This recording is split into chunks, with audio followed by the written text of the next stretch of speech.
What's up, YouTube? Special shout out to the subscribers here on the channel and welcome to another weekly training video where I'm here to discuss all of the training I'm doing to prepare for Ironman Texas coming up in 2026. Now, April 2026 is quite a ways away, so I have a few things I'm trying to accomplish before that Ironman training really starts.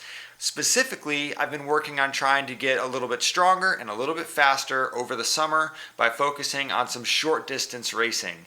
I've completed 2 sprint triathlons so far. I'm training for at least one more in August, potentially another one in September, before working my way back up to half Ironman distance training for a race in November, and then on to the full distance training preparing for Ironman Texas, like I just said, April 2026. So that's the big picture. We're going to narrow things down to the last week and look at the week ahead of training and talk through all the training sessions that I'm doing. So nothing too significant, no big updates this week. Going to dive right into the training and get going. So last week was a pretty fun, productive training week.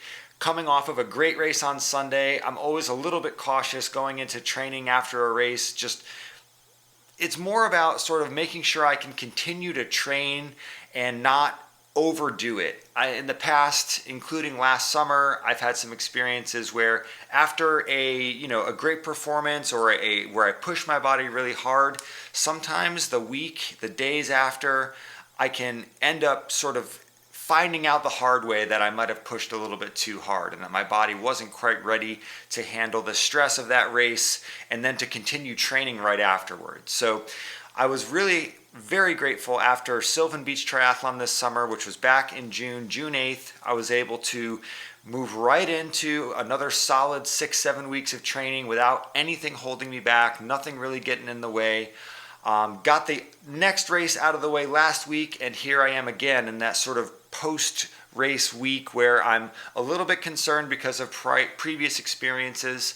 And so far, I am not 100% sure that I've been able to get through this week without my body trying to tell me something. So I'll get into that here. It started out the week, no big deal. Monday's pretty much a day off. I took the day to go and deliver my car up to a mechanic and went to yoga that evening, but I didn't actually do the swim and run as planned on Monday after the race. On Tuesday, I had a really intense bike workout to do. It was 30-second sprints, and I was targeting a pretty high power number for those 30-second sprints. I've been experimenting with erg mode on my smart trainer, something I don't have a lot of experience with. And so getting on the workout and having it hold me to task and say, you ride at this power for 30 seconds was a little intimidating. And based on the FTP and what the workout called for, these 30-second bursts, the average power I was shooting for is 384 watts.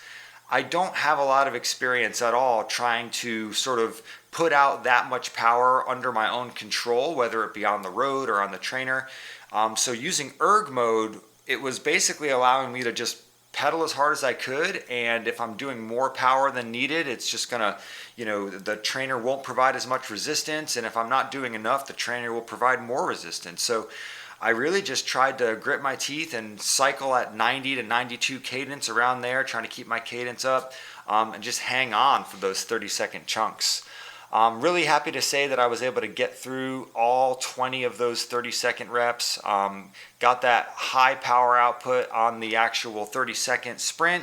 And then the real challenging part of that workout, in my opinion, was that the recoveries were in zone 3. So 30-second recovery is not a lot of time, but it's especially not a lot of time if you're not recovering at like a zone 1 effort or like a really easy like foot off the gas.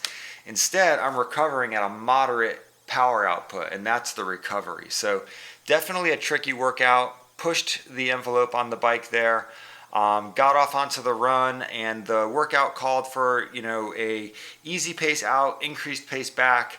I was a little bit slower than my normal running paces. Again, coming off the race on Sunday, I wasn't really looking to push it too hard on the run, so got that one done, feeling pretty good.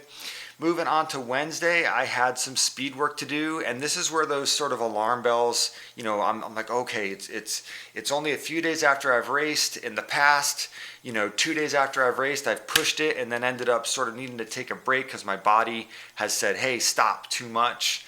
But that was not the case on Wednesday. It was able to do 2 by 1200 meters at 10K pace, maybe 3 or 4 seconds off the target pace, but really just pretty much right there where I need to be.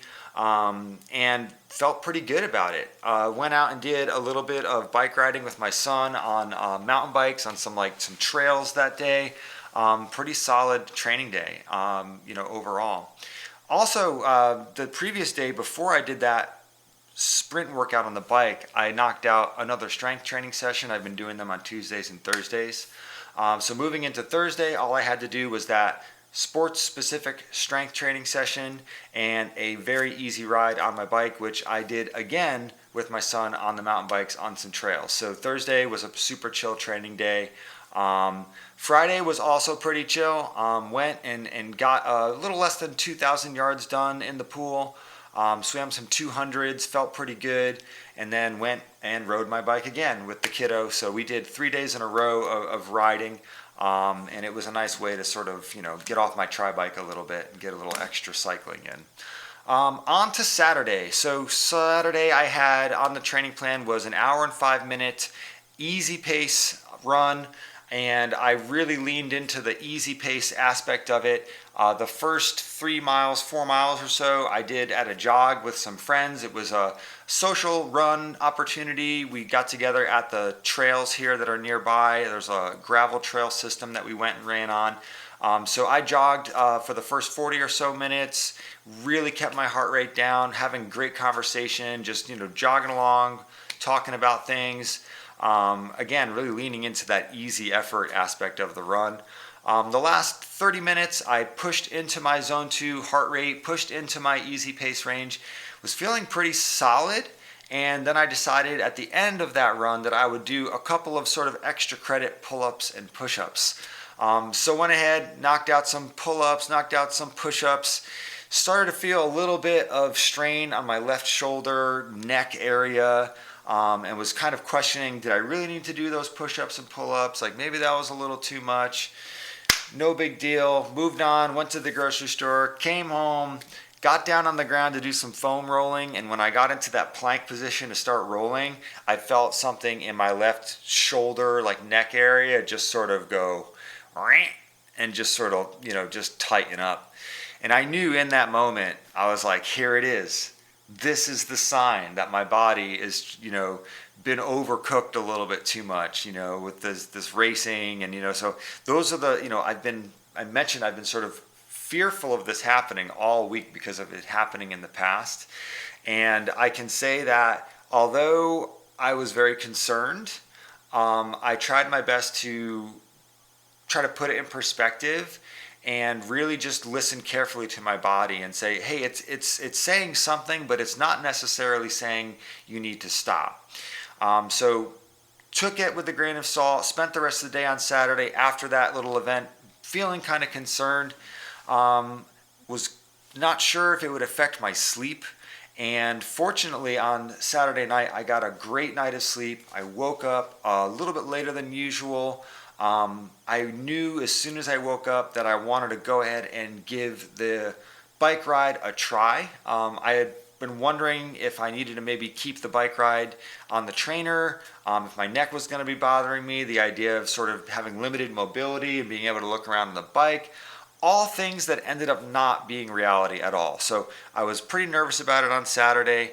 Sunday, I felt good enough in the morning to just go ahead and, give it a shot, go out on the bike. And I'm really glad that I did because, the shoulder and the neck situation, it really was a minimal, it was there, but it really wasn't bothering me on the bike. It really wasn't holding me back. I was really, really grateful. It was one of those rides where I just felt especially grateful to be out there because, I wasn't sure if I'd be able to really get on my bike the night before. And here I was, doing a nice 2-hour ride. So on the ride, there were some intervals to do, 2 10-minute zone 4 sets. And then the remaining time I was trying to average in zone 3 power. For me, my zone 3 is starting right around 300 watts. And so on the first 10 minute, I was able to really surprise myself. That was a solid effort. 313 average, feeling really strong for 10 minutes. Heart rate was in zone 2, despite putting that heavier output on the power. The second one was a little bit less, 306, a little bit less heart rate as well. I think I just maybe wasn't as excited as I was to do the second one as I was the first one. And I sort of settled into a, hey, 306 is good enough mentality for the last few minutes, and just did my best to sort of hang on there. On the way back, trying to average zone 3 was really tricky. I caught like every single red light you could imagine on that route. It was a little disheartening, but it's hard to get frustrated. So I had an 18-minute tear here at 247, which is solid zone 3. Then I got another, that was another little break I had to take. Then I was just kind of struggling to get the average up there. I had 15 minutes at 248. So as you can see, there's a lot of stopping and going. But I think for the most part, I was able to, let's see if I take a look at the average for the last, what is this, 40 minutes. 207 on the power for that last 40 minutes. So not quite as much time in zone 3 as I would have gotten if I had done the workout on the trainer. But I can't say enough about how reassuring it was that I was able to get out on my bike. Which brings us to today. This morning I woke up really feeling grateful that I was starting to things weren't getting worse. Let's put it that way. So, it was the worst on Saturday, woke up on Sunday. It wasn't any worse, wasn't too much better. Got through the training day, got through the day doing some chores around the house. I really felt like I slept even better last night. Woke up this morning, it was less stiff than it had been the day before. Very reassuring type of sensations. My body is, I don't think it's necessarily pushed too far. It was just sort of a little check engine light situation. Fingers crossed. Went to the pool this morning, and I really feel like if I had actually injured myself, that I wouldn't have been able to swim for 30 minutes the way that I did. I wasn't really going into the pool trying to swim hard or fast. It was really just about, hey, am I able to swim with the situation going on? Is it going to make it feel better? Is it going to make it feel worse? I'm happy to report that after about 15 minutes of swimming in the water, I started to feel a little bit less tension in the entire left side. The whole chain started to loosen up a little bit. And I really feel like swimming was a good idea today. Just taking it nice and easy, stretching out in the water. So optimistic that I'll be able to continue training. I don't have anything on the training plan the next few days that looks too crazy. And hopefully next time I'm sitting here on Monday, I'll be talking about how something else is bothering me and how this left shoulder neck flare up is a thing of the past. So moving on to the next couple days of training. Tomorrow I've got another interval ride here. I'm going to do it on the trainer. 40-minute zone 3 steady state. That's a pretty familiar main set. I enjoyed doing that one a couple weeks ago. We're going to do it again. See if we can't maybe get a little bit higher of that power output for 40 minutes compared to last time. Also have my sport-specific strength training tomorrow. I guess I am a little concerned about that, because I mentioned that push-ups, pull-ups may have been, something that kind of set it off. I don't know what I have on the strength plan for tomorrow yet, but hopefully I can get another good night's sleep and nothing in that strength training session aggravates anything further. Also got another speed workout to do on Wednesday.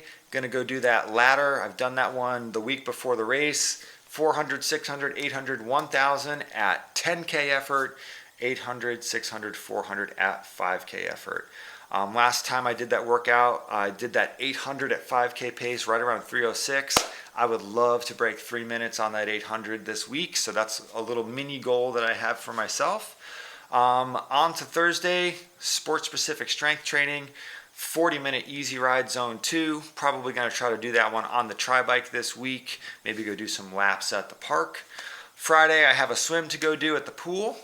Moving into the weekend's training, hour 10-minute endurance run on Saturday. main set of 3 by 0.75 mile at 5K effort. So a little bit of a spicy interval set to do on Saturday in the middle of the long run. Should be fun. And finally on Sunday, looks like a 2-hour bike ride and a 20-minute run. So 2-hour bike ride that is going to be mostly at zone 3 steady state, picking up cadence every 10 minutes above 115 RPM. Very simple workout, definitely something I've done before, and I shouldn't really expect any trouble with it this week.